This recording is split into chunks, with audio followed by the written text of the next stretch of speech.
ನಿನ್ನ ಮನಸ್ಸನ್ನ ಒಮ್ಮೆ ಕೇಳ್ನೋಡು.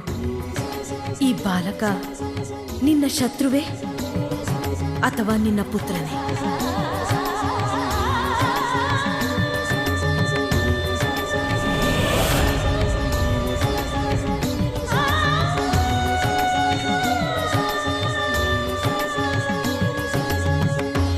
ಆದರೆ ಪ್ರಭು, ಈ ಹೆಂಗಸು ಮತ್ತು ಈ ಬಾಲಕ ಯಾರು?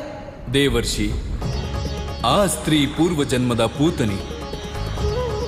ಅವಳ ಮುಂದೆ ನಿಂತಿರುವ ಬಾಲಕ ಬೇರಾರೂ ಅಲ್ಲ, ಅವನೇ ಕೃಷ್ಣನ ಪೂರ್ವ ಅವತಾರಿಯಾದ ವಾಮನ. ಪ್ರಭು, ನನಗೆ ಅರ್ಥವಾಗುತ್ತಿಲ್ಲ. ಆ ಬಾಲಕ ವಾಮನ ಅವತಾರವೇ ಆದರೆ ಪೂತನಿಯಂತಹ ರಾಕ್ಷಸಿಯನ್ನೇಕೆ ತಾಯಿ ಎನ್ನುತ್ತಿದ್ದಾನೆ? ದೇವಿ, ಪೂತನಿ ಹಿಂದಿನ ಜನ್ಮದಲ್ಲಿ ಮಹಾರಾಜ ಬಲಿಯ ಮಗಳು ರತ್ನಬಾಲೆಯಾಗಿದ್ದಳು. ಬಲಿಗೆ ತನ್ನ ದಾನದ ಬಗ್ಗೆ ಅಹಂಕಾರ ಹೆಚ್ಚಾದಾಗ ಕೃಷ್ಣ ವಾಮನ ರೂಪದಲ್ಲಿ ಮಹಾರಾಜನ ಆಸ್ಥಾನಕ್ಕೆ ಹೋಗಿದ್ದ.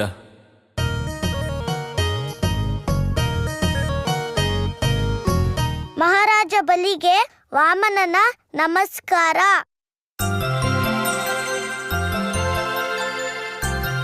ಎಂತಹ ಸುಂದರ ಬಾಲಕನಿವನು! ಇವನನ್ನು ನೋಡುತ್ತಿದ್ದಂತೆ ವಾತ್ಸಲ್ಯದಿಂದ ಹೃದಯ ತುಂಬಿ ಬರುತ್ತಿದೆ. ಇವನನ್ನು ನನ್ನ ಮಡಿಲಲ್ಲೆತ್ತಿಕೊಂಡು ಇವನು ನನ್ನನ್ನು ಅಮ್ಮ ಅಮ್ಮ ಎಂದು ಕರೆಯುವುದನ್ನು ಕೇಳಬೇಕೆನಿಸುತ್ತಿದೆ. ಹಾಗೆ ಆಗಲಿ ರತ್ನಮಾಲಾ. ನಾನು ಮುಂದಿನ ಜನ್ಮದಲ್ಲಿ ನಿಮ್ಮನ್ನೇ ಅಮ್ಮ ಅಂತ ಕರಿತೀನಿ.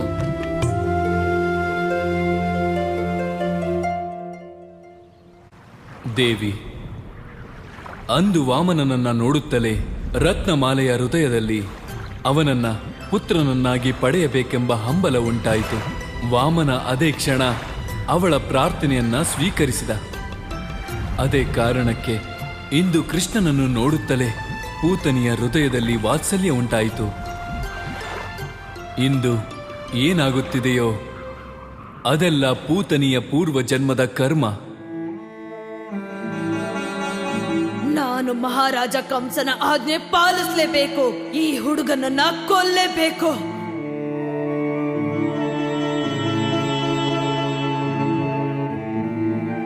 ಎಷ್ಟು ಮುದ್ದಾಗಿದ್ದಾನೆ ಈ ಹುಡುಗ! ಇವನ್ನ ನೋಡಿದ್ರೆ ನನ್ನ ಹೃದಯದಲ್ಲಿ ಮಮತೆ ವಾತ್ಸಲ್ಯ ಉಕ್ಕಿ ಬರ್ತಾ ಇದೆ.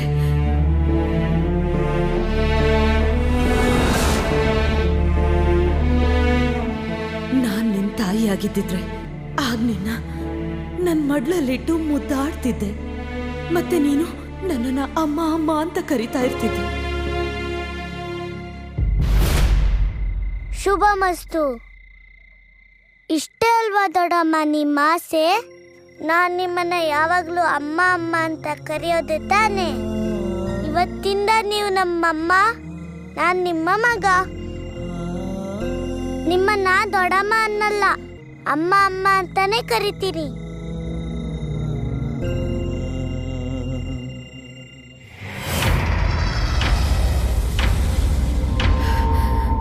ಇದೇನಾಗ್ತಿದೆ ನನಗೆ?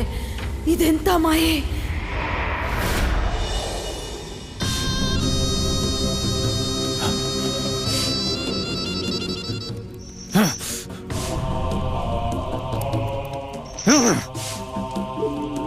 ಯಾಕಿಷ್ಟು ನಿಷ್ಠುರರಾಗಿದ್ದೀರಿ ಭಾವ? ನಾನು ನಿಮ್ಮನ್ನು ಸತ್ಕರಿಸಿ ನನ್ನ ಪಾಪಗಳಿಂದ ಮುಕ್ತನಾಗಬೇಕು, ಪ್ರಾಯಶ್ಚಿತ್ತ ಪಡೆಯಬೇಕೆಂದಿದ್ದೆ. ಆದರೆ ನೀವು ನನಗೆ ಒಳ್ಳೆಯವನಾಗಲು ಬಿಡುವುದೇ ಇಲ್ಲ. ನಾನು ಧರ್ಮದ ಮಾರ್ಗದಲ್ಲಿ ನಡೆಯುವುದು ನಿಮಗೆ ಇಷ್ಟವಿಲ್ಲ, ಪ್ರಾಯಶ್ಚಿತ್ತ ಪಡೆಯುವುದು ನಿಮಗೆ ಬೇಕಾಗಿಲ್ಲ. ಏಕೆ? ನಿಮ್ಮ ಪತ್ನಿಯ ಸೋದರ ನಾನು ನಿಮಗೆ ಭಾವನಾಗಬೇಕು. ನಿಮ್ಮ ಅಷ್ಟಮ ಪುತ್ರನೆಲ್ಲಿದ್ದಾನೆ ಎಂದು ಏಕೆ ಹೇಳುತ್ತಿಲ್ಲ? ಏಕೆ ಹೇಳುವುದಿಲ್ಲ?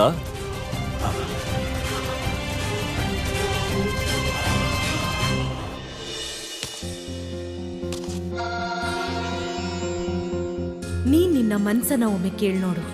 ಈ ಬಾಲಕ ನಿನ್ನ ಶತ್ರುವೇ ಅಥವಾ ನಿನ್ನ ಪುತ್ರನೇ?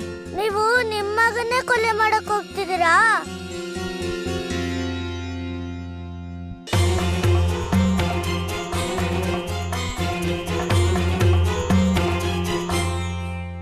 ದೊಡ್ಡಮ್ಮ, ನೀವು ಯಾವ ಕೆಲಸನೂ ಮಾಡಬೇಡಿ, ಸುಮ್ಮನೆ ಆರಾಮಾಗಿರಿ. ನಾನು ನಿಮ್ಮೆಲ್ಲ ಕೆಲಸನೂ ಮಾಡ್ತೀನಿ. ಈ ಹುಡುಗ ಯಾಕೆ ನನ್ನನ್ನು ಹೀಗೆ ಕಾಡ್ತಾ ಇದ್ದಾನೆ ಯಾಕೋ ಗೊತ್ತಿಲ್ಲ. ಇದ್ದಕ್ಕಿದ್ದ ಹಾಗೆ ಇವನ್ ಮೇಲೆ ವಾತ್ಸಲ್ಯ ಬರ್ತಾ ಇದೆ. ನನ್ನ ಹತ್ರ ಇನ್ನು ಸಮಯ ಇಲ್ಲ. ಆದಷ್ಟು ಬೇಗ ಕೆಲಸ ಮುಗಿಸಿ ಮಹಾರಾಜ ಕಂಸನಿಗೆ ವಿಷಯ ತಿಳಿಸ್ಬೇಕು. ಯಾಕೆ ಸುಮ್ಮನೆ ನಿಂತ್ರಿ? ಯೋಚನೆ ಮಾಡಬೇಡಿ, ಬನ್ನಿ.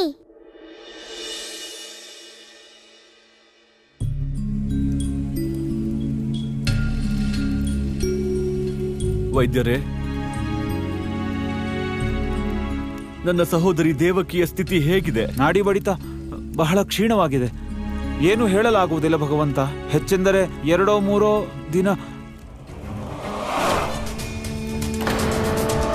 2-3 ದಿನಗಳೇ? ನನ್ನ ಸಹೋದರಿಯವಳು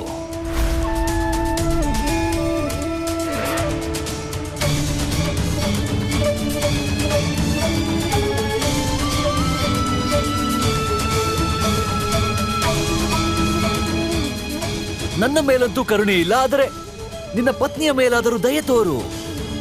ಜನ ಏನು ಹೇಳುತ್ತಾರೆ? ಕಂಸ ತನ್ನ ಸಹೋದರಿಗೆ ಕಷ್ಟ ಕೊಟ್ಟ, ತನ್ನ ಭಾವನೆಗೆ ಹಿಂಸೆ ನೀಡಿದ. ಅದ್ಯಾವುದು ಸತ್ಯವಲ್ಲ. ಸತ್ಯವೇನೆಂದರೆ ನನ್ನ ಸಹೋದರಿಯನ್ನು ನೀನು ಹಿಂಸಿಸುತ್ತಿರುವೆ. ನಿನ್ನಿಂದಾಗಿ ಅವಳು ಇಂಥ ಸಂಕಟ ಅನುಭವಿಸುತ್ತಿದ್ದಾಳೆ. ನನ್ನ ಸಹೋದರಿಗೆ ಏನಾದರೂ ಆದರೆ ಅದಕ್ಕೆ ನೀನೇ ಕಾರಣ. ನೀನು ಹೇಳಬೇಕಾದ ಸತ್ಯವನ್ನು ನೀನು ನನ್ನ ಸಹೋದರಿಗೆ ಹೇಳಿದ್ದರೂ ಅವಳು ಇಂದು ಹೀಗೆ ಮಲಗಿರುತ್ತಿರಲಿಲ್ಲ. ನನ್ನ ಸೋದರಿ, ಅವಳಿಗೆ ಪ್ರೀತಿಸಲು, ಅವಳಿಗೆ ಬೇಕಾದಂತೆ ವಿವಾಹವಾಗಲು ಸ್ವಾತಂತ್ರ್ಯ ಕೊಟ್ಟೆ. ಇಂದು ಕೊನೆಯ ಕ್ಷಣಕ್ಕೆ ಕಾಯುತ್ತಿದ್ದಾಳೆ. ಎಲ್ಲ ನಿನ್ನಿಂದಲೇ.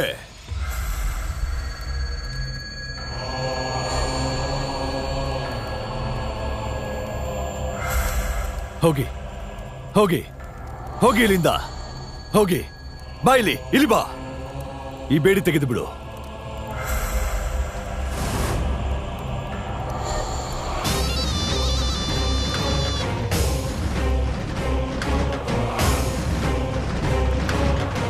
ಎಲ್ಲ ಬಂಧನಗಳನ್ನು ಕಳಚಿಬಿಟ್ಟೆ.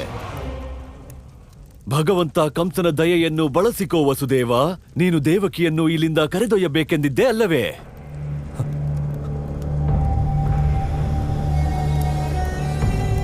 ಅವಳನ್ನು ಸುಖವಾಗಿರುವಂತೆ ನೋಡಿಕೋ. ಭಗವಂತ ಕಂಸನ ಆಶೀರ್ವಾದವಿದೆ ನಿಮಗೆ.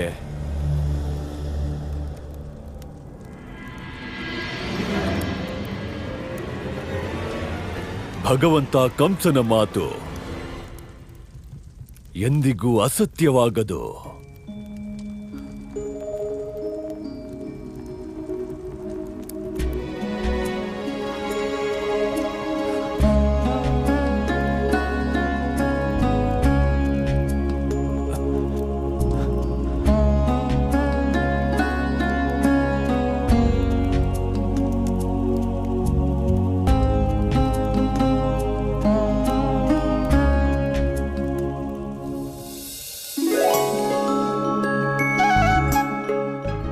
ಯಾವ್ದಾದ್ರೂ ಕತೆ ಹೇಳಿ ಅಮ್ಮ.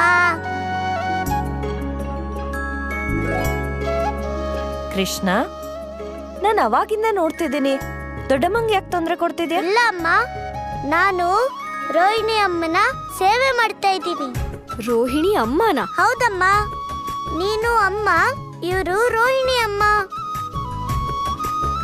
ಸರಿ, ಅದು ಹಾಗಿರ್ಲಿ. ಬಾ, ಊಟ ಮಾಡು. ಇಲ್ಲಿ ನೋಡು, ನಾನು ನಿನ್ಗೋಸ್ಕರ ಬೆಣ್ಣೆ ತಂದಿದ್ದೀನಿ. ಬಾ. ಅಮ್ಮ, ಇವತ್ ನಾನಲ್ಲ, ರೋಹಿಣಿ ಅಮ್ಮ ಬೆಣ್ಣೆ ತಿಂತಾರೆ. ರೋಹಿಣಿ ಅಮ್ಮ ತಗೊಳ್ಳಿ, ತಿನ್ನಿ. ನನಗೆ ಬೆಣ್ಣೆ ಇಷ್ಟ ಆಗಲ್ಲ.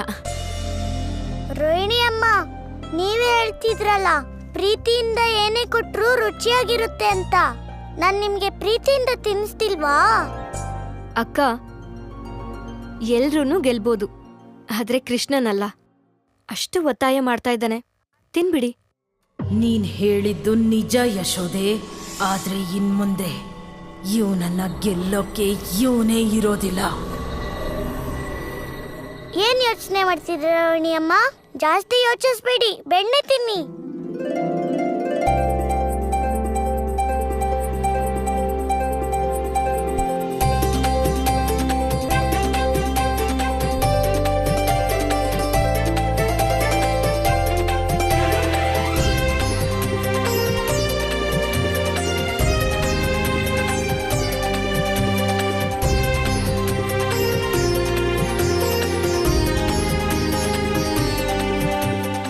ಕೃಷ್ಣ ಏನ್ ಮಾಡ್ತಿದ್ಯಾ ಕೃಷ್ಣ? ಅಣ್ಣ, ನಮ್ಮಮ್ಮಂಗೆ ಬೆಣ್ಣೆ ತಿನ್ಸ್ತಿದೀನಿ. ನಮ್ಮಮ್ಮ? ಹೌದಣ್ಣ.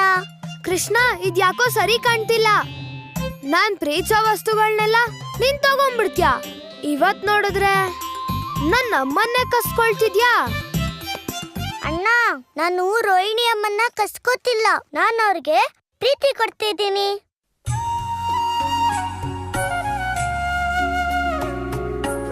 ನಾರಾಯಣ ನಾರಾಯಣ. ಪ್ರಭು, ಇದು ಯಾವ ನ್ಯಾಯ? ನೀವೇ ಹೇಳಿ. ನೀವೇ ಹೇಳಿದಿರಲ್ಲ, ಹಿಂದಿನ ಜನ್ಮದಲ್ಲಿ ವಾಮನನನ್ನು ನೋಡಿ ಪೂತನಿಯ ಮನಸ್ಸಿನಲ್ಲಿ ಮಾತೃಭಾವ ಮೂಡಿತ್ತೆಂದು. ಆದರೆ ಪ್ರಭು, ಒಂದು ಕ್ಷಣ ಮೂಡಿದ ಭಾವನೆಗೆ ಇಷ್ಟು ದೊಡ್ಡ ಉಡುಗೊರೆಯೇ? ಈ ಜನ್ಮದಲ್ಲಿ ಕೃಷ್ಣ ಪೂತನಿಯನ್ನು ಅಮ್ಮ ಅಮ್ಮ ಎಂದು ಕೂಗುತ್ತಿದ್ದಾನೆ. ಅಲ್ಲದೆ ರಾಕ್ಷಸಿಯೊಬ್ಬಳಿಗೆ ತನ್ನ ಕೈಯಾರೆ ಬೆಣ್ಣೆ ತಿನ್ನಿಸುತ್ತಿದ್ದಾನೆ. ಇದೇನು ಲೀಲೆ ಪ್ರಭು? ದೇವರ್ಷಿ, ಸರಿಯಾಗಿ ಗಮನಿಸಿದರೆ ಇದು ಲೀಲೆ, ಅದನ್ನೊಪ್ಪಿ ನೋಡಿದರೆ ಅದೇ ಮಹಿಮೆ. ಪ್ರಭು, ಏನು ಹೇಳುತ್ತಿದ್ದೀರಿ? ಒಂದು ಕ್ಷಣದ ಭಾವನೆಗಾಗಿ ಕೃಷ್ಣ ಪೂತನಿಗೆ ಮಾತ್ರ ಸ್ಥಾನ ಕೊಟ್ಟನೆ. ಆದರೆ ಪೂತನಿ ಅವನನ್ನು ಕೊಲ್ಲಲು ಬಂದವಳಲ್ಲವೇ? ಭಕ್ತನ ಮನದಲ್ಲಿ ಭಗವಂತನಿಗಾಗಿ ಮೂಡುವ ಕ್ಷಣ ಮಾತ್ರದ ಭಕ್ತಿಯು ಭಗವಂತನಿಗೆ ಋಣವೆನಿಸುತ್ತದೆ. ಭಗವಂತ ಆ ಋಣವನ್ನು ಕರ್ಮದಿಂದ ತೀರಿಸಬೇಕು.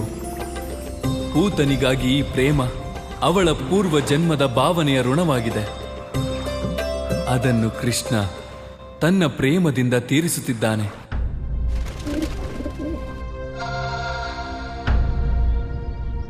ರೋಹಿಣಿ ಅಮ್ಮ, ಬಾಯಾರಿಕೆ ಆಗ್ತಿದ್ಯಾ? ತಗೊಳ್ಳಿ, ನೀರ್ ಕುಡೀರಿ.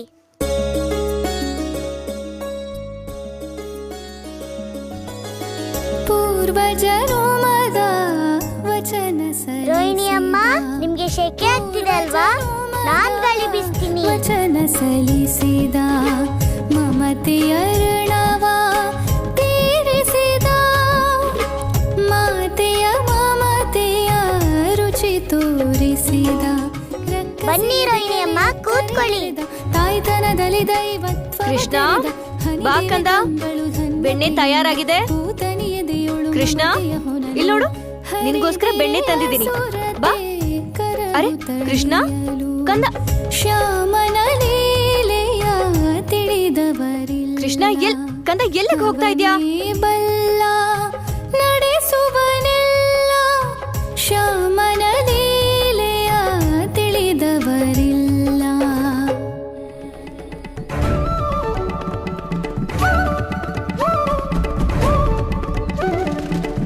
ಕಂದ, ಹಿಟ್ಟು ತಗೊಂಡು ಎಲ್ಲಿಗೆ ಹೋಗ್ತಾ ಇದ್ಯಾ? ಕೃಷ್ಣ, ದಾಮೋದರಣ್ಣ, ಈ ಕೃಷ್ಣಂಗೇನಾಗಿದೆ? ನನ್ನ ಕಡೆ ನೋಡ್ತಾನೆ ಇಲ್ಲ ಅವನು. ಮತ್ತೆ ಆ ಹಿಟ್ಟನ್ನು ತಗೊಂಡು ಎಲ್ಲಿ ಹೋಗ್ತಾ ಇದ್ದಾನೆ? ನಂದರಾಣಿ, ಇವತ್ತು ಕೃಷ್ಣನಿಗೆ ರೋಹಿಣಿ ಅತ್ತಿಗೆ ಮೇಲೆ ಹೆಚ್ಚು ಪ್ರೀತಿ ಬಂದಿದೆ. ಅದಕ್ಕೆ ಅಲ್ಲಿ ನೋಡಿ, ರೋಹಿಣಿ ಅತ್ತಿಗೆ ಯಾವ ಕೆಲಸನೂ ಮಾಡೋದಕ್ಕೆ ಬಿಡ್ತಾ ಇಲ್ಲ.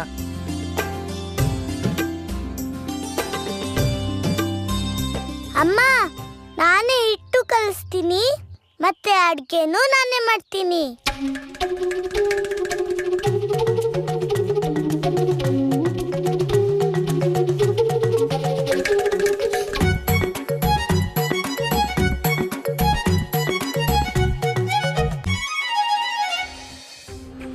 ಬೆಳಗ್ಗೆಯಿಂದ ರೋಹಿಣಿ ಅಕ್ಕನ ಅಮ್ಮ ಅಮ್ಮ ಅಂತ ಕರೀತಾ ಇದ್ದಾನೆ. ಅವನ್ ತಾಯಿ ನಾನು ಅನ್ನೋದನ್ನೇ ಮರ್ತು ಹೋಗಿದ್ದಾನೆ. ಇನ್ನೊಂದು ವಿಷಯ ಗೊತ್ತಾ? ಇವತ್ ಬೆಳಗ್ಗೆಯಿಂದ ಅವನನ್ನ ಅಮ್ಮ ಅಂತ ಒಂದ್ಸಲನೂ ಕರ್ದೇ ಇಲ್ಲ. ನೀವ್ ನಗ್ತಾ ಇದ್ದೀರಾ? ನನಗಂತೂ ಅರ್ಥನೇ ಆಗ್ತಿಲ್ಲ. ನಾನು ಅಂಥ ತಪ್ಪು ಏನ್ ಮಾಡ್ದೆ? ಅವ್ನು ನನ್ನ ಹತ್ರ ಮಾತು ಆಡ್ತಿಲ್ವಲ್ಲ. ನಿಜ ಹೇಳ, ರೋಹಿಣಿ ಅಕ್ಕನ್ ನೋಡಿದ್ರೆ ಇವತ್ತು ನನಗೆ ಹೊಟ್ಟೆ ಕಿಚ್ಚಾಗ್ತಾ ಇದೆ.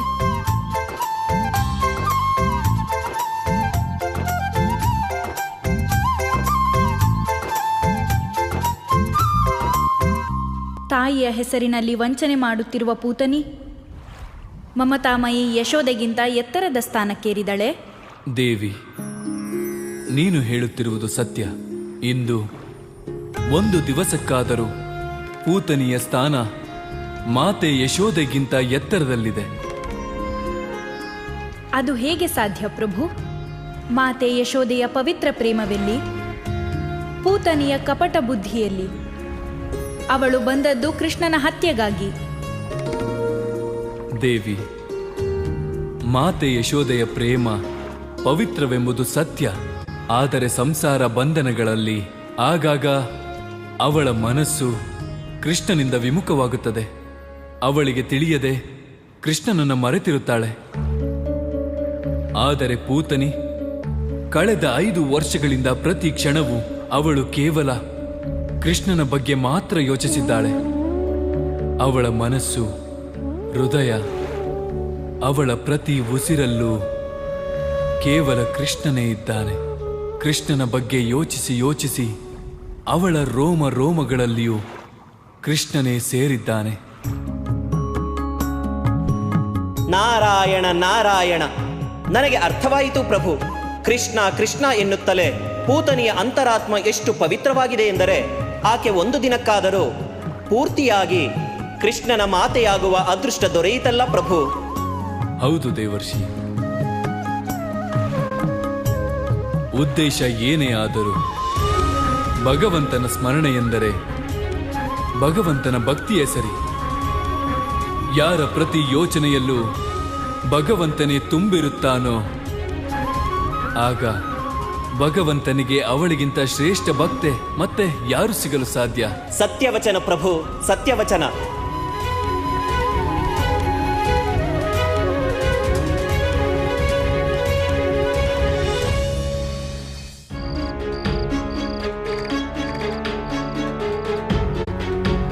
ರೋಹಿಣಿ ಅಮ್ಮ, ನನ್ಗಿವತ್ತು ತುಂಬಾ ಸಂತೋಷ ಆಗ್ತಿದೆ.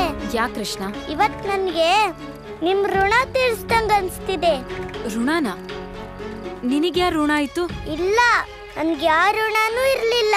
ಆದ್ರೆ ಅಮ್ಮ ಹೇಳ್ತಿದ್ಲು, ಋಣ ತೀರ್ಸ್ದಾಗ ಇಷ್ಟೇ ಸಂತೋಷ ಆಗುತ್ತಂತೆ. ಇವನ್ ಮಾತ್ ಹೇಗಿದೆ ಅಂದ್ರೆ ಅವ್ರ ಅಮ್ಮ ಹೇಳೋ ಮಾತನ್ನೆಲ್ಲ ಕೇಳೋ ಹಾಗೆ. ಯಾಕೆ? ನಿನ್ ಮಾತ್ ನಾನ್ ಕೇಳೋದಿಲ್ವಾ? ನನ್ ಗೆಳೆಯರೆಲ್ಲ ಹೇಳ್ತಾರೆ ನೀನು ನಿಮ್ಮ ಅಮ್ಮಂಗೋಸ್ಕರನೇ ಹುಟ್ಟಿದ್ಯಾ ಅಂತ. ಹೌದಾ?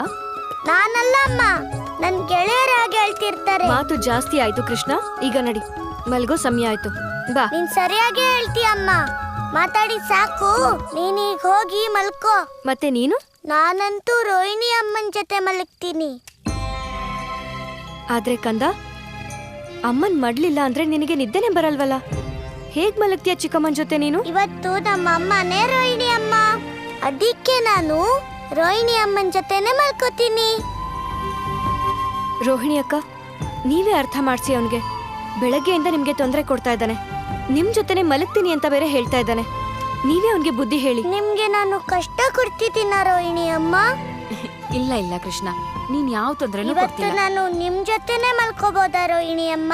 ನನ್ ಮುದ್ದು ರೋಹಿಣಿ ಅಮ್ಮ. ಯಾಕಿಲ್ಲ ಕೃಷ್ಣ, ಬೆಳಗ್ಗಿಂದ ನೀನು ನಂಗೆ ಎಷ್ಟೊಂದ್ ಸೇವೆ ಮಾಡಿದ್ಯಾ. ಇವತ್ ನನ್ ಕಂದ ನನ್ ಜೊತೆನೆ ಮಲಗ್ತಾನೆ, ಸರಿನಾ? ಏನ್ ಯಶೋದ? ಆದ್ರೆ ಅಕ್ಕ, ಇವನು ಏನಾಯ್ತು ಯಶೋದೆ? ನನ್ ಮೇಲೆ ವಿಶ್ವಾಸ ಇಲ್ವಾ? ಹಾಗೇನಿಲ್ಲ ಅಕ್ಕ, ಆತರ ಅಲ್ಲ. ನಾನ್ ಅಮ್ಮ ಇರ್ಬೋದು, ನೀವ್ ರೋಹಿಣಿ ಅಮ್ಮ ಅಲ್ವಾ?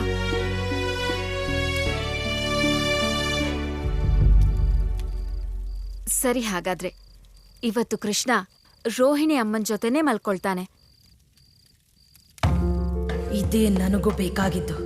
ನೀನ್ ನನ್ಗೆ ಒಂಟಿಯಾಗಿ ಸಿಗೋ ಇವತ್ತಿನ ರಾತ್ರಿಯೇ ನಿನ್ನ ಜೀವನದ ಅಂತಿಮ ರಾತ್ರಿ. ರೋಹಿಣಿ ಅಮ್ಮ, ನೀವು ಮತ್ತೆ ಯೋಚನೆ ಮಾಡ್ತಿದ್ದೀರಾ? ಬನ್ನಿ ರೋಹಿಣಿ ಅಮ್ಮ, ನಂಗೆ ತುಂಬಾ ನಿದ್ರೆ ಬರ್ತಿದೆ.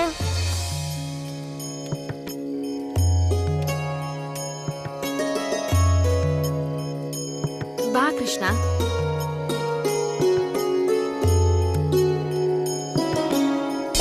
ಮಮತೆಯ ಸುಳಿಯಲಿ ಸಿಲುಕಿಯ ಯಶೋದೆಯು ತಳೆದಳು ಕಂಬನಿಧಾರೆ. ಅರಿಯದೆ ಶ್ಯಾಮನು ಗೈದಿಹಲೀಲೆ ಕುಸಿದು ಕುಳಿತಳು ಅಧೀರೆ. ಇಲ್ಲ ದೇವಕಿ, ನೀನು ನನ್ನನ್ನು ಬಿಟ್ಟು ಹೋಗಲಾರ ದೇವಕಿ. ದೇವಕಿ, ಬಿಟ್ಟು ಬಿಡಿ, ಬಿಟ್ಟು ಬಿಡಿ ನನ್ನ ದೇವಕಿ.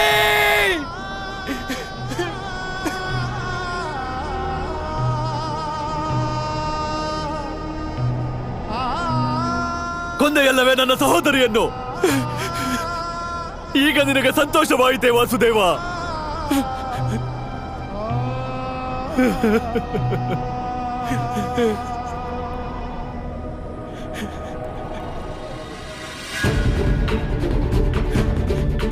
ನನ್ನ ಸೋದರಿಯ ಕೊಲೆಗಾರ ನೀನು. ನನ್ನ ಸೋದರಿಯ ಹತ್ಯೆ ಮಾಡಿದೆಯಾ?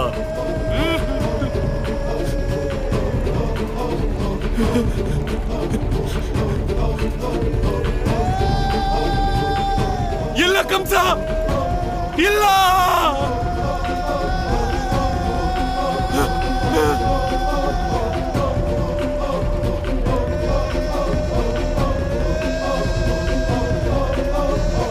ದೇವಕಿ,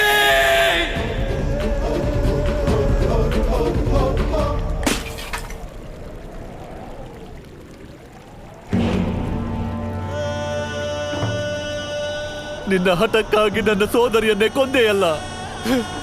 ಈಗ ಅವಳು ಸತ್ತಳೆಂದು ಕಣ್ಣೀರಿಡುವ ಯೋಗ್ಯತೆ ನಿನಗಿಲ್ಲ. ಪಾಪಿ, ನೀನು ಪಾಪಿ. ಅವಳ ಅಂತಿಮ ಸಂಸ್ಕಾರ ಮಾಡುವ ಹಕ್ಕು ನಿನಗಿಲ್ಲ. ಬೇಡ ಕಂಸ. ಪುರೋಹಿತರೆ, ಬೇಡ, ಬೇಡ. ನನ್ನ ಸೋದರಿಯ ಅಂತಿಮ ಸಂಸ್ಕಾರವನ್ನು ನಾನೇ ಮಾಡುತ್ತೇನೆ. ಬೇಡ ಕಂಸ, ನನ್ನಿಂದ ಎಲ್ಲವನ್ನು ಕಿತ್ತುಕೊಂಡಿರುವೆ. ಒಬ್ಬ ಪತಿಯಿಂದ ಅವನ ಪ್ರೇಮದ ಕೊನೆಯ ಅಧಿಕಾರವನ್ನು ಕಿತ್ತುಕೊಳ್ಳಬೇಡ, ಕಿತ್ತುಕೊಳ್ಳಬೇಡ ಕಂಸ.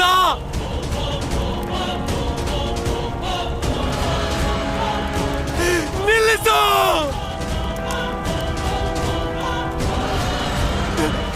ದೇವಕಿ,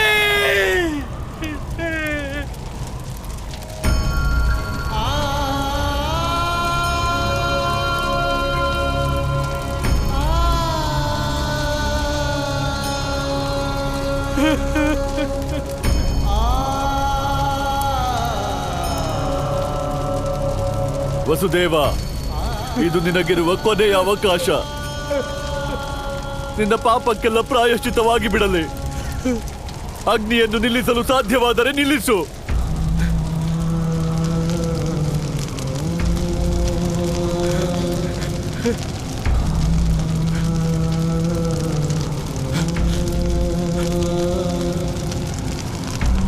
ದೇವಕಿ, ದೇವಕಿ,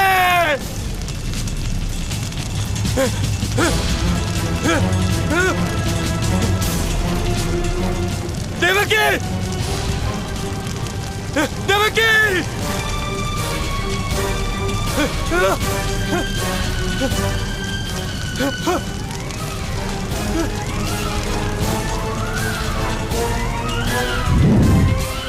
ದೇವಕಿ,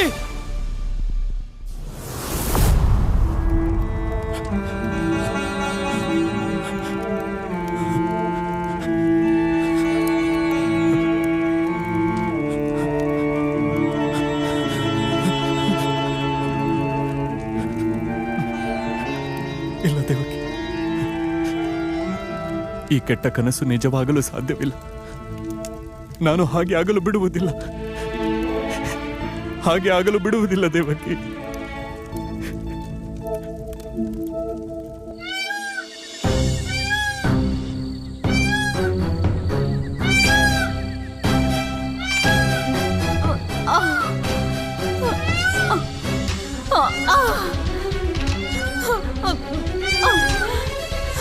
ಯಾರಿಗಾದ್ರೂ ಕೇಳಿಸ್ತಿದ್ಯಾ? ದಯವಿಟ್ಟು ನನಗ್ ಸಹಾಯ ಮಾಡಿ ದೇವ್ರೆ. ಅಲ್ಲಿ ಪೂತನಿ ಏನು ಅನಾಹುತ ಮಾಡ್ತಿದ್ರೆ ಸಾಕು.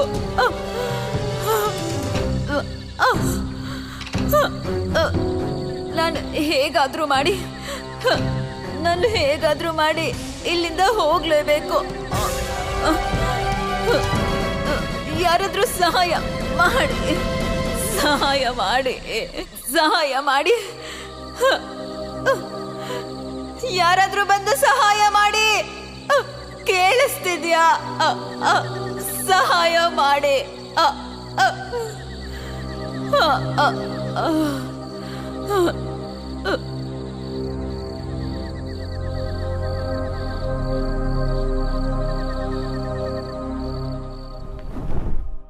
ರೋಹಿಣಿ ಅಮ್ಮ, ಅಮ್ಮನ ಮಡ್ಲಲ್ಲಿ ಮಾತ್ರ ನನ್ಗೆ ನಿದ್ರೆ ಬರುತ್ತೆ. ನನ್ನ ತಲೆನ ನಿಮ್ಮ ಮಡ್ಲಲ್ಲಿ ಇಟ್ಕೊಂಡ್ಲಾ?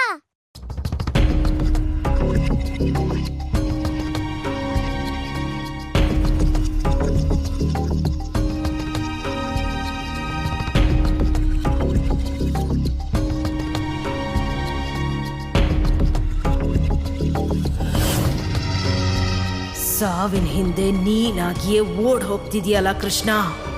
5 ವರ್ಷಗಳಿಂದ ಈ ಹುಡುಗನಿಗಾಗಿ ಇಡೀ ಭೂಮಂಡಲವನ್ನೇ ಹುಡುಕಾಡಿ ಸೋತು ಹೋಗಿದ್ದೆ.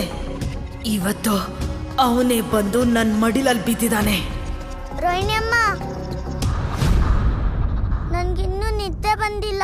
ಯಾವ್ದಾದ್ರೂ ಕತೆ ಹೇಳ್ತೀರಾ? ನನ್ಗೆ ಕತೆ ಕೇಳ್ತಿದ್ರೆ ನಿದ್ರೆನೇ ಬರಲ್ಲ. ಆದ್ರೆ ನನಗ್ ಕತೆ ಹೇಳಕ್ ಬರಲ್ಲ. ನೀನೀಗ ಹೇಗಾದ್ರೂ ಮಲ್ಕೋ. ನನಗ್ ಕತೆ ಹೇಳಕ್ ಬರುತ್ತೆ ರೋಹಿಣಿ ಅಮ್ಮ. ನಾನ್ ನಿಮ್ ಕತೆ ಹೇಳ? ಕತೆನಾ? ಸರಿ, ಹೇಳು. ರೋಹಿಣಿ ಅಮ್ಮ, ನಾನ್ ನಿಮ್ಗೀಗ ಪೂತನಿ ಕತೆ ಹೇಳ್ತೀನಿ. ಪೂತ್ನಿನಾ?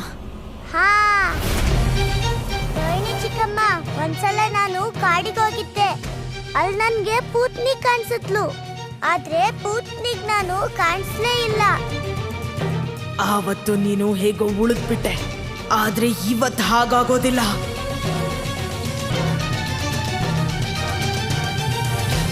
ಪ್ರಭು, ನಂದಪುತ್ರನೇನೋ ಪೂತನಿಯ ಮಡಿಲಲ್ಲಿದ್ದಾನೆ. ಆದರೆ ಇದರಿಂದೇನಾದರೂ ಅನಾಹುತವಾದರೆ? ದೇವಿ, ಪೂತನಿಯ ಪೂರ್ವ ಜನ್ಮ ರತ್ನಬಾಲಾಳ ಮನದಲ್ಲಿ ವಾಮನನ ಮೇಲೆ ಒಂದು ರೀತಿ ಮಮತೆ ಮೂಡಿತ್ತಲ್ಲವೇ? ಈ ಸುಂದರ ಬಾಲಕನು ತನ್ನ ಮಡಿಲೇರಲೆಂದು ಬಯಸಿದ್ದಳು. ಇಂದು ಕೃಷ್ಣ ಪೂತನಿಯ ಮಡಿಲಲ್ಲಿ ಮಲಗಿ ಆ ಆಸೆಯನ್ನ ಪೂರ್ತಿಗೊಳಿಸುತ್ತಿದ್ದಾನೆ. ಆದರೆ ಪ್ರಭು, ನಂದಪುತ್ರನು ಪೂತನಿಗೆ ತೋರುತ್ತಿರುವ ಪ್ರೀತಿ ಒಂದು ಕಲ್ಲಿಗೇನಾದರೂ ಸಿಕ್ಕಿದ್ದರೂ ಅದು ಜೀವ ತಳೆಯುತ್ತಿತ್ತೇನೋ. ಆದರೆ ಈ ಪೂತನಿ ನಂದಪುತ್ರನ ಹತ್ಯೆಯನ್ನೇ ಯೋಚಿಸುತ್ತಿದ್ದಾಳೆ.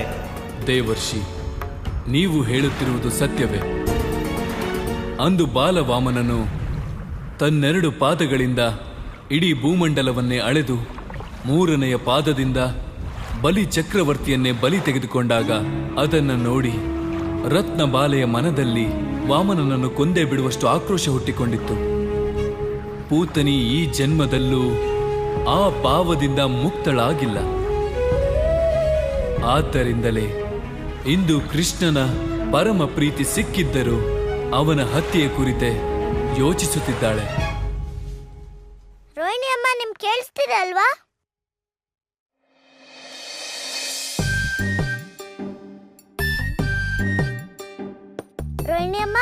ರೋಹಿಣಿ ಅಮ್ಮ ಮಲ್ಕೋಬಿಟ್ಟಿದ್ದಾರೆ. ಅಮ್ಮ ಹೇಳ್ತಾ ಇದ್ದಿದ್ದು ನಿಜ. ಕತೆನ ಹೇಳೋದ್ರಿಂದ ನಿದ್ರೆ ಬರೋದಿಲ್ಲ, ಆದ್ರೆ ಕೇಳೋದ್ರಿಂದ ನಿದ್ರೆ ಬರುತ್ತೆ. ರೋಹಿಣಿ ಅಮ್ಮ ಮಲಗ್ಬಿಟ್ರು. ಈಗ ನಾನೇನ್ ಮಾಡ್ಲಿ?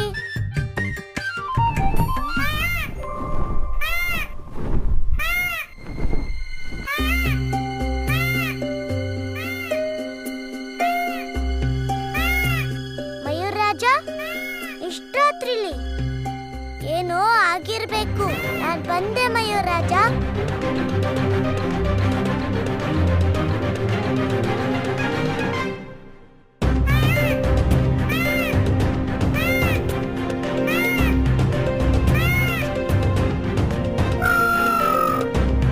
ಮಯೂರ್ ರಾಜ, ಇಷ್ಟರಾತ್ರಿಲಿ ನೀನ್ ಇಲ್ಲಿಗೆ ಬಂದಿದ್ಯಾ?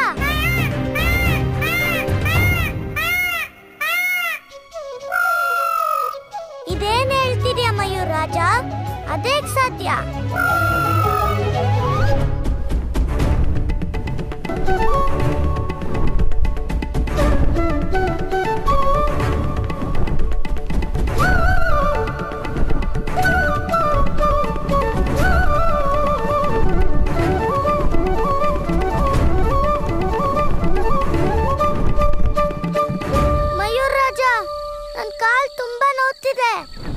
ಹೇಗಾದ್ರೂ ನೀನ್ ಹೇಳು, ನಾವೆಲ್ಲಿಗೆ ಹೋಗ್ತಾ ಇದೀವಿ? ಮಯೂರಾಜ ನೋಡು, ಮನೆಯಿಂದ ದೂರ ಬಂದ್ಬಿಟ್ಟಿದೀವಿ. ಅಮ್ಮ ತುಂಬಾ ಕೋಪ ಮಾಡ್ಕೋತಾಳೆ. ನಿನ್ ಗೊತ್ತಾಗಲ್ಲ ಬಿಡು, ಅಮ್ಮನಿಗ್ ಸಮಾಧಾನ ಹೇಳೋದು ಎಷ್ಟು ಕಷ್ಟ ಅಂತ. ಇನ್ ನನ್ ಕೈಲಿ ಒಂದ್ ಹೆಜ್ಜೆನೂ ಮುಂದೆ ಬರಕ್ಕಾಗಲ್ಲ. ನಿನ್ಗೆ ಹೇಗ್ ಹೇಳೋದು? ನೀನೇನೋ ಕಾಡಲ್ಲಿರೋನು, ಆದ್ರೆ ಮನೇಲಿ ಅಮ್ಮ ಇರ್ತಾಳೆ. ನಮ್ಮಂತ ಮಕ್ಕಳಿಗೆ ಮನೇಲಿ ಅಮ್ಮನ ಪ್ರಶ್ನೆಗೆ ಉತ್ತರ ಕೊಡ್ಬೇಕಿರುತ್ತೆ. ಕೋಪ ಬಂದ್ರೆ ಅಮ್ಮ ಗೋಶಾಲೆಯಲ್ಲಿ ಕಟ್ಟಾಗ್ತಾಳೆ. ಎಷ್ಟ್ ಕಷ್ಟ ಆಗತ್ ಗೊತ್ತಾ? ಇಲ್ಲ ಮಯೂರಾಜ, ನಾನ್ ನಿನ್ ಮಾತ್ ಕೇಳಿ ಇಲ್ಲಿವರೆಗೂ ಬಂದಿದ್ದೀನಿ. ಈಗ ನೀನು ನನ್ ಮಾತನ್ ಕೇಳು. ನೀನ್ ನಿನ್ ಮನೆಗೆ ಹೋಗು, ನಾನ್ ನನ್ ಮನೆಗೆ ಹೋಗ್ತೀನಿ.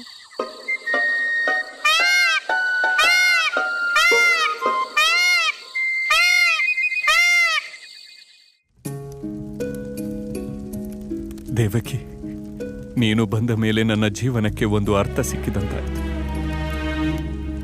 ನಿನ್ನ ಪ್ರೀತಿಯಿಂದ ನನ್ನ ಬಾಳಿಗೆ ಒಂದು ಗುರಿ ಸಿಕ್ಕಿತು. ಈ ವಸುದೇವನ ಅಸ್ತಿತ್ವ ಮಾತ್ರ ನಿನಗಾಗಿ, ನಿನಗೋಸ್ಕರ ಇರುವುದು ದೇವಕಿ. ಆದರೆ ಇಂದು ನನ್ನ ಅಸ್ತಿತ್ವ, ನನ್ನ ವ್ಯಕ್ತಿತ್ವಕ್ಕೆ ಸಂಕಟ ಎದುರಾಗಿದೆ. ದೇವಕಿ, ನೀನು ನನ್ನನ್ನು ಬಿಟ್ಟು ಹೋಗಲು ಹೇಗೆ ಸಾಧ್ಯ? ಎದ್ದೇಳು ದೇವಕಿ. ದೇವಕಿ, ನೀನು ನನ್ನನ್ನು ಬಿಟ್ಟು ಹೋಗಲು ಸಾಧ್ಯವಿಲ್ಲ. ಎದ್ದೇಳು ದೇವಕಿ, ಎದ್ದೇಳು ದೇವಕಿ.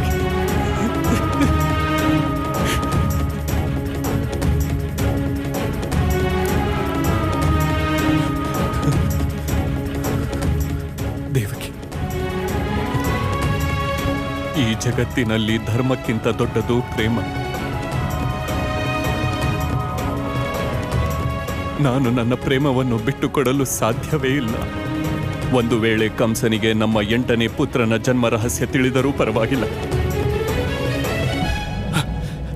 ಹೌದು ದೇವಕಿ, ನಿನ್ನ ಜೀವವನ್ನು ಉಳಿಸಲು, ಈ ನರಕದಿಂದ ಮುಕ್ತಿ ಕೊಡಲು ಇದೊಂದೇ ಮಾರ್ಗ ಇರುವುದು ದೇವಕಿ. ಈಗ ನಾನು ಇದೇ ಮಾರ್ಗದಲ್ಲೇ ನಡೆಯುತ್ತೇನೆ. ಯಾವ ಸತ್ಯವನ್ನು ಇಷ್ಟು ವರ್ಷದಿಂದ ನನ್ನಲ್ಲೇ ಕಾಪಾಡಿಕೊಂಡಿದ್ದೆನು, ಯಾವ ಸತ್ಯವನ್ನು ನಿನ್ನಿಂದಲೂ ಮುಚ್ಚಿಟ್ಟಿದ್ದೆನು, ಇವತ್ತು ಅದೇ ಸತ್ಯವನ್ನು ಕಂಸನ ಎದುರು ಹೇಳುತ್ತೇನೆ ದೇವಕಿ. ಅಯ್ಯೋ, ಇಷ್ಟೊತ್ತಿಲ್ ಮನೆಗೆ ಹೋದಾಗ ಅಮ್ಮ ಏನಾದ್ರೂ ಎದುರಿಗೆ ಸಿಕ್ಕಿ, ಕೃಷ್ಣ, ಮಯೂರಾಜ ನಿನ್ನ ಎಲ್ಲಿಗೆ ಕರ್ಕೊಂಡೋಗಿದ್ದ ಅಂತ ಕೇಳಿದ್ರೆ ಏನ್ ಹೇಳಿ? ಮಯೂರಾಜ ನನ್ನನ್ನು ಎಲ್ಲಿಗೆ ಕರ್ಕೊಂಡೋಗ್ಬೇಕು ಅನ್ಕೊಂಡಿದ್ದಾನೆ? ಇದು ಗೊತ್ತಾಗ್ಬೇಕಂದ್ರೆ ಮಯೂರಾಜನಿಂದೆ ಹೋಗ್ಬೇಕಾಗುತ್ತೆ. ಹಂಗೋಸ್ಕರ ಅಲ್ಲ, ಅಮ್ಮನ ಪ್ರಶ್ನೆಗಳಿಗೆ ಉತ್ತರ ಹುಡ್ಬೇಕಲ್ಲ. ಮಯೂರ ರಾಜ, ಈಗ ನೀ ನನ್ನ ಎಲ್ಲಿ ಕರ್ಕೊಂಡು ಹೋಗ್ತೀಯೋ ಅಲ್ಲಿಗೆ ಬರ್ತೀನಿ. ತಡ ಮಾಡಬೇಡ, ನಡಿ.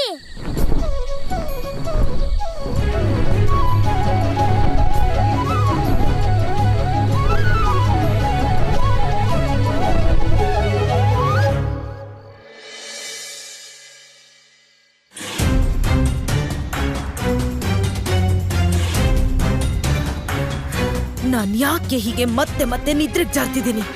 ದೇವಕಿಯ 8ನೇ ಮಗ ಹುಟ್ಟಿದಾಗ್ಲೂ ನಾನು ಹೀಗೆ ನಿದ್ದೆ ಹೋಗಿದ್ದೆ.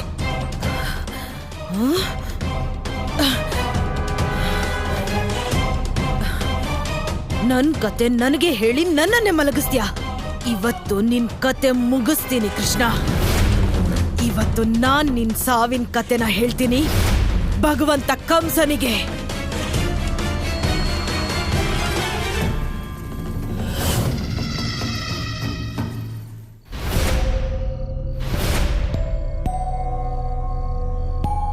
ಇಲ್ಲೂ ಇಲ್ಲ, ಖಂಡಿತ ಯಶೋದೆ ಹತ್ರನೇ ಹೋಗಿರ್ಬೇಕು.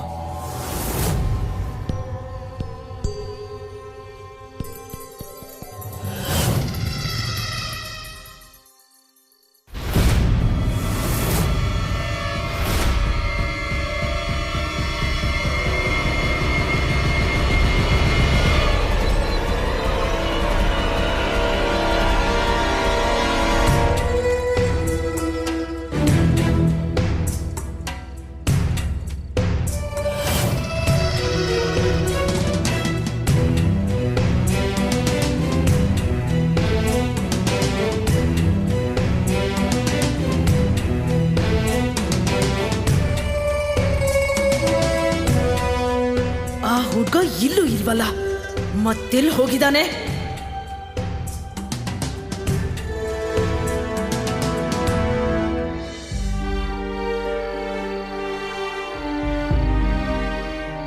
ಅಕ್ಕ ನನ್ನ ಕಂದನ್ ಮೇಲೆ ಏನ್ ಮೋಡಿ ಮಾಡಿದಾರೋ ಗೊತ್ತಿಲ್ಲ. ನನ್ ಕಂದ ನನ್ನ ಮರ್ತೇ ಬಿಟ್ಟಿದ್ದಾನೆ. ಇಡೀ ದಿನದಲ್ಲಿ ಒಂದು ಸಲನೂ ನನ್ನ ಹತ್ರ ಬರ್ಲೇ ಇಲ್ಲ.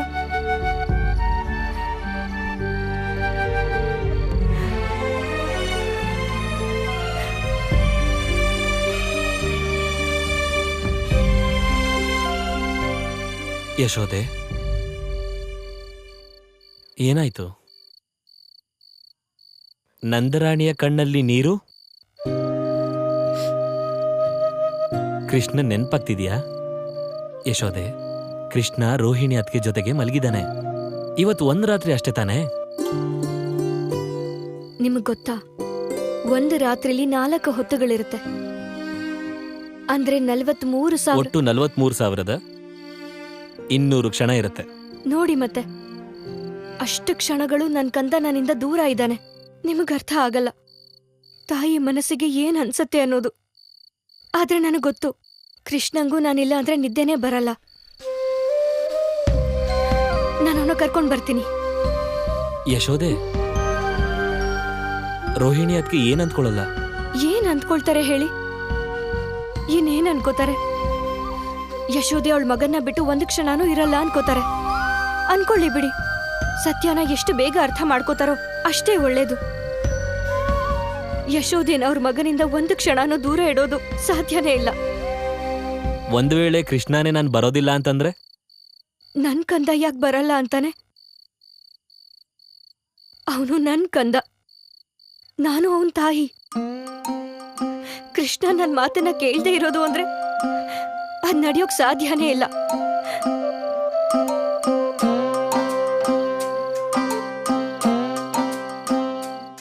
ಎಲ್ಲಾ ತಾಯಿಯಂದಿರು ತಮ್ಮ ಮಕ್ಕಳನ್ನ ಪ್ರೀತಿಸ್ತಾರೆ. ಆದ್ರೆ ಕೃಷ್ಣನ್ ಮೇಲೆ ಯಶೋದೆಗಿರುವ ಪ್ರೀತಿ ಎಲ್ಲಕ್ಕಿಂತ ದೊಡ್ಡದು.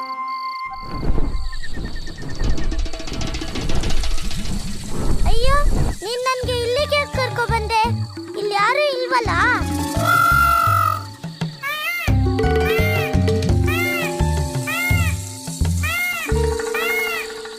ರೋಹಿಣಿ ಅಮ್ಮ, ನೀವೆಲ್ಲಿ? ರೋಹಿಣಿ ಅಮ್ಮ ಮನೆಯಲ್ಲಿ ನಿದ್ರೆ ಮಾಡ್ತಿದ್ರಲ್ಲ, ನಿದ್ದೆ ಮಾಡ್ತಾನೆ ಇಲ್ಲಿಗೆ ಹೇಗ್ ಬಂದ್ರು? ಇದು ಕೃಷ್ಣನ್ ಧ್ವನಿ ಅಲ್ವಾ? ಆದ್ರೆ ಕೃಷ್ಣ ಇಲ್ಲಿ ಹೇಗ್ ಬರೋಕ್ ಸಾಧ್ಯ? ಇದೇನಾದ್ರೂ ಪೂತ್ನಿ ಮಾಯ ಇರ್ಬೋದಾ? ಇಲ್ಲ, ಪೂತ್ನಿ ಅಂತೂ ನಾನ್ ಸತ್ತು ಹೋಗಿದ್ದೀನಿ ಅನ್ಕೊಂಡಿದ್ದಾಳೆ. ಇದು ಕೃಷ್ಣನೇ ಇರ್ಬೇಕು. ಕೃಷ್ಣ! ಅಮ್ಮ, ನಿಮ್ಗೇನು ಆಗಿಲ್ಲ ತಾನೆ? ನೀನ್ ಇಲ್ಲಿಗೆ ಹೇಗ್ ಬಂದೆ ಕಂದ? ನನ್ನನ್ನ ಇಲ್ಲಿಗೆ ಮಯೂರ ರಾಜ ಕರ್ಕೊ ಬಂದ. ಮಯೂರ ರಾಜನ? ಹೌದು ರೋಹಿಣಿ ಅಮ್ಮ. ಆದ್ರೆ ನೀವೇ ಯಾಕೆ ಇಲ್ಲಿಗೆ ಬಂದ್ರಿ? ಅದನ್ನ ನನಗೆ ಆಮೇಲೆ ಹೇಳ್ತೀನಿ. ನೀನ್ ಬೇಗ ಮನೆಗೆ ಹೋಗು. ನಂದಗೋಪರ್ಗೆ ವಿಷಯ ತಿಳಿಸು. ಇಲ್ಲ ರೋಹಿಣಿ ಅಮ್ಮ, ಇಲ್ಲಿಂದ ನಾನೇ ನಿಮ್ಮನ್ ಮೇಲೆ ಕೆತ್ತಿದ್ದೀನಿ. ಕೃಷ್ಣ, ನೀನನ್ನ ಇಲ್ಲಿಂದ ಮೇಲೆತ್ತೋದಕ್ಕಾಗೋದಿಲ್ಲ. ನನ್ ಮಾತ್ ಕೇಳು ಕಂದ. ಹೋಗಿ ನಂದಗೋಪರ್ಗೆ ವಿಷಯ ತಿಳಿಸು. ಇಲ್ಲಾಂದ್ರೆ ತುಂಬಾ ತೊಂದ್ರೆ ಆಗತ್ತೆ. ತೊಂದ್ರೆ ಆಗೋದಾದ್ರೆ ನಾನೇ ಏನಾದ್ರೂ ಮಾಡ್ಬೇಕು. ನೀವೇನು ಯೋಚನೆ ಮಾಡ್ಬೇಡಿ, ನಾನು ಈಗ್ಲೇ ಬಂದೆ. ಕೃಷ್ಣ, ನನ್ ಮಾತ್ ಕೇಳು. ಕೃಷ್ಣ, ಕೃಷ್ಣ, ಕಂದ ಎಲ್ಲಿದ್ಯಾ? ಕೃಷ್ಣ, ಯಶೋದೆ, ಕೃಷ್ಣ, ಕಂದ ಎಲ್ಲಿದ್ಯಾ? ಏನಾಯ್ತು? ಕೃಷ್ಣ ಕೋಣೆಯಲ್ಲಿ ಕಾಣಿಸ್ತಾ ಇಲ್ಲ. ಖಂಡಿತ ಕೃಷ್ಣ ಏನೋ ತೊಂದರೆಗೊಳಗಾಗಿರ್ಬೇಕು. ಎಲ್ಲಿ ಹುಡುಕ್ಲಿ ಅವನ್ನ? ಕೃಷ್ಣ! ಯಶೋದೆ, ಅವನು ರೋಹಿಣಿ ಅದಕ್ಕೆ ಜೊತೆಗಿದ್ದಾನೆ. ಅವ್ರ ಕೋಣೆಲಿರ್ಬೇಕು. ಅವನಲ್ಲಿಲ್ಲ. ರೋಹಿಣಿ ಅಕ್ಕನೂ ಅಲ್ಲಿ ಕಾಣಿಸ್ತಿಲ್ಲ. ನನ್ ಕಂದನೂ ಕಾಣಿಸ್ತಿಲ್ಲ. ಖಂಡಿತ ಅವನಿಗೇನೋ ತೊಂದರೆ ಆಗಿರ್ಬೇಕು. ಕಂದ! ಯಶೋದೆ! ಕೃಷ್ಣ! ಯಶೋದೆ! ಯಶೋದೆ, ಸ್ವಲ್ಪ ಇರು. ನಂದರಾಣಿ, ರೋಹಿಣಿ ಅತ್ಗೆನು ಕೃಷ್ಣನು ಅವ್ರ ಕೋಣೆಲಿಲ್ಲ ಅಂತಂದ್ರೆ ಇದಕ್ಕೊಂದೇ ಅರ್ಥ. ಕೃಷ್ಣ ರೋಹಿಣಿ ಅತ್ಗೆ ಜೊತೆಲೇ ಇದ್ದಾನೆ, ಹಾಗೆ ಸುರಕ್ಷಿತವಾಗಿದ್ದಾನೆ. ನೀವು ಚಿಂತೆ ಮಾಡಬೇಡಿ, ನಾನೇ ಹೋಗಿ ನೋಡ್ಕೊಂಡು ಬರ್ತೀನಿ.